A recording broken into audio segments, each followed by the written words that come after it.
কেউ বাঁচবো না, একটাও বাঁচবো না।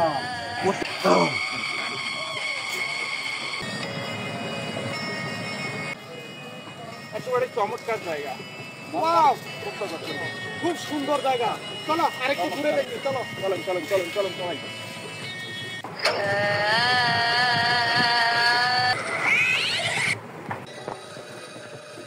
বড় ভাই একবারে জঙ্গলটা অনেক সুন্দর। হ্যাঁ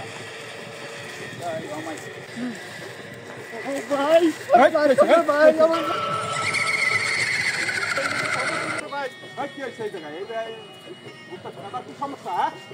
হ্যাঁ কি হয়েছে? কই কোনে কি আছে? বেড়াইতেছি এক জায়গায় খালি খালি বাউতাবাদি, সব জায়গায় শয়তানি করা। হ্যাঁ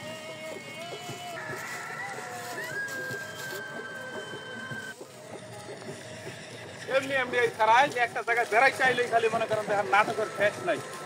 এছাড়া আরো লয়ে ঘুরে ঘুরে কোনো শান্তি নেই, একবারে পুরাই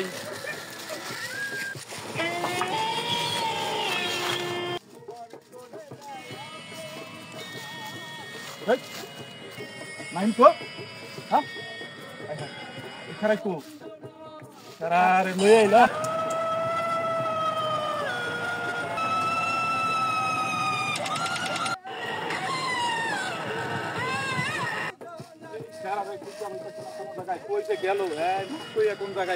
কই গেল? ওই নাইম নাইম রে নাইম, আরে কি? হ্যাঁ ভাই ভাই ভাই ভাই আরে কি? আরে কি?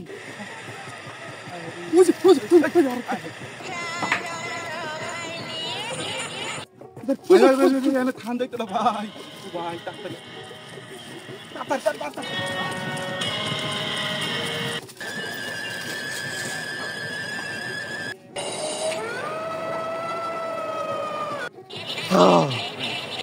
কেউ বাঁচবো না, একটাও বাঁচবো না।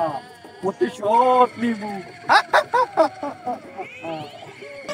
এটাই হচ্ছে সেই মায়াবী জঙ্গল, যা রূপকথার গল্পেই শুধু শোভা পেত। এখানে ইতিপূর্বে অনেকেই এসেছিল, যারা এসে তাদের প্রাণ নিয়ে যেতে পারেনি। এখানে শোনা যায় অনেক আত্মাদের আনাগোনা, অনেক আত্মাদের আর্তনাদ এখানে ঘোরাফেরা করে। এখানে এসেছিল আমাদেরই কিছু বন্ধু বান্ধব, তাদেরকেও খুঁজে পাওয়া যায়নি। তাদের খোঁজার জন্যই মূলত আজকে এই জঙ্গলের দেখি আমাদের পারি। আমরা এই জঙ্গলে মূলত এসেছি সেই তাদেরকেই খোঁজার জন্য, আমাদের জীবনের একটা ঝুঁকি নিয়ে। তো খুবই লোমহর্ষক একটি জায়গা, আমাদেরই লোম প্রায় দাঁড়িয়ে গেছে। আমরা এর গভীরে প্রবেশ করতে পারছি না, এটা অবশ্যই আপনারা দেখতে পাচ্ছেন। এটি খুবই একটি আসলে মায়াবী জঙ্গল এই কারণে বলা হয়েছে।